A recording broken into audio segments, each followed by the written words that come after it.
Welcome into Verts. My name is Harrison Graham, and with free agency less than a month away, the draft coming around in April, what also starts to happen this time of year are trade talks. Sometimes trades even get agreed to.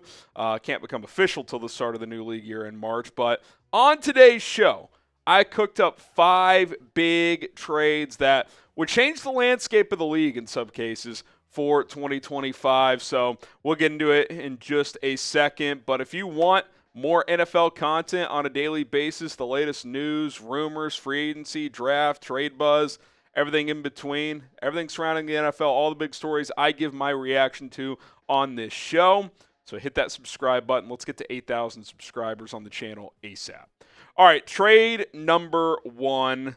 It's time for the Bills to take a swing. They get Myles Garrett. They trade their first this year, their first next year, a second this year, and a second next year. Now, I think depending on where teams are picking will determine how much the Browns get. But with the Bills selecting at 30, and if they get Myles Garrett, they're going to be picking late again next year.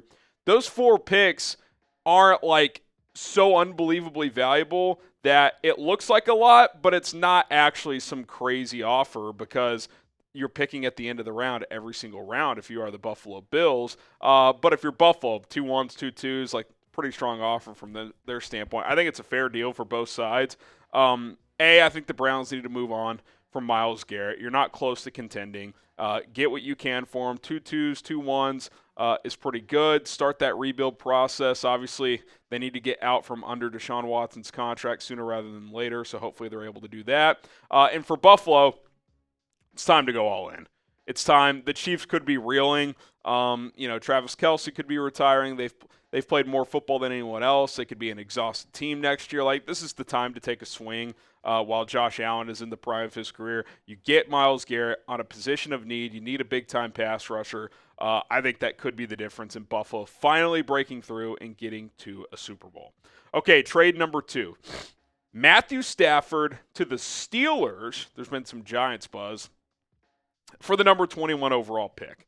When it comes to the Giants, I know Cowherd threw out there the Rams with the number 3 pick. Well, they're not getting that.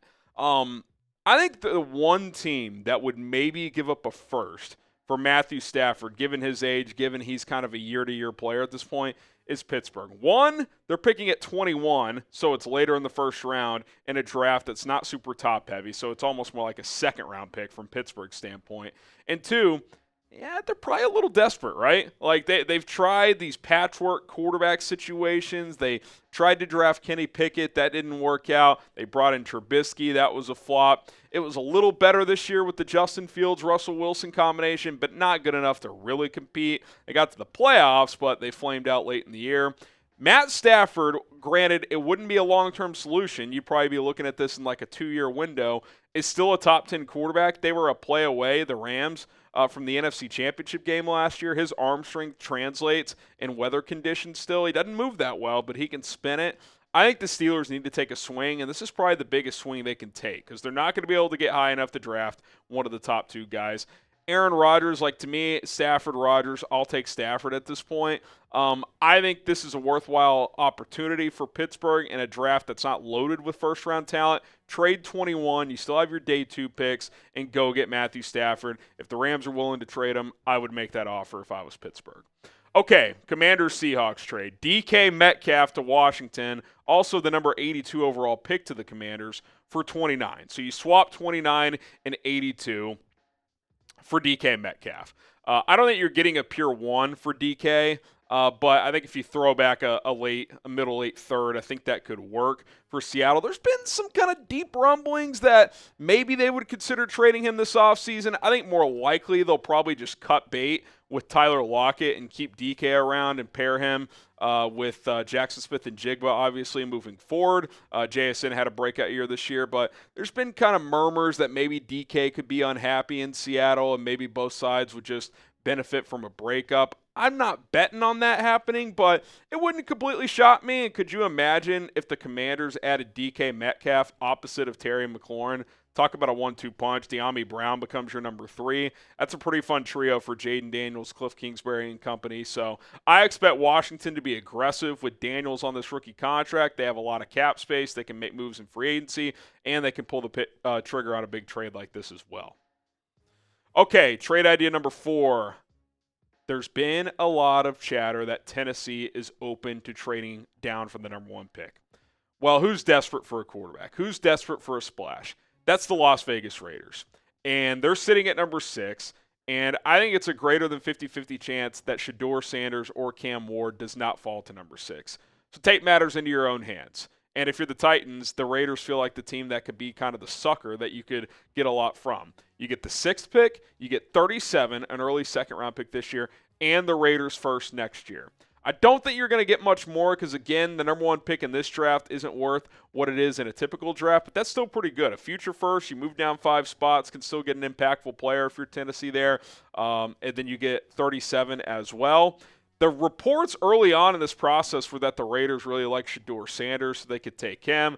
Now, they could also take Cam Ward if they prefer him. Whoever it is, they would control the draft. They would be sitting on top. Pete Carroll, late in his career, give him a chance to win by going up and getting a quarterback. And Shedeur in Vegas, I mean, the storylines there just kind of write themselves. So I would love to see it. I don't know if the Raiders, first time GM John Spytek back in the league, Pete Carroll, I don't know if they'd be this aggressive, but Titans are willing to move down. Maybe the Raiders are willing to move up.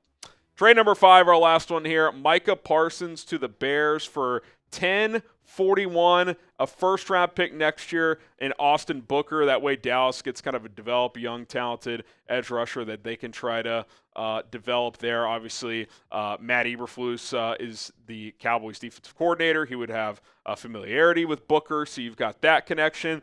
It's going to cost a lot to get a guy like Micah Parsons. I think you're starting at 2 1s and a day 2 pick, which is what we do here with this trade offer. And then you throw in Austin Booker as well. If you're Dallas, I think this could be a win-win for both sides. For Dallas, if you pay Micah Parsons, then a lot of your resources are going to 3 players. Dak Prescott, CeeDee Lamb, Micah Parsons. And with the way Jerry Jones, Stephen Jones, and company view the salary cap, that means they're not going to make many other moves. But if you trade Micah Parsons and use that money elsewhere, you get draft capital, you have more ammunition there, you can sign several players in free agency, so that could be a win for them. And for the Bears, you get a splash on defense. Your defensive line is pretty set, putting him opposite of Montez Sweat with the interior guys they have, like Dexter and Billings. They would just need a couple of depth pieces after losing Booker, but you'd still have DeMarcus Walker.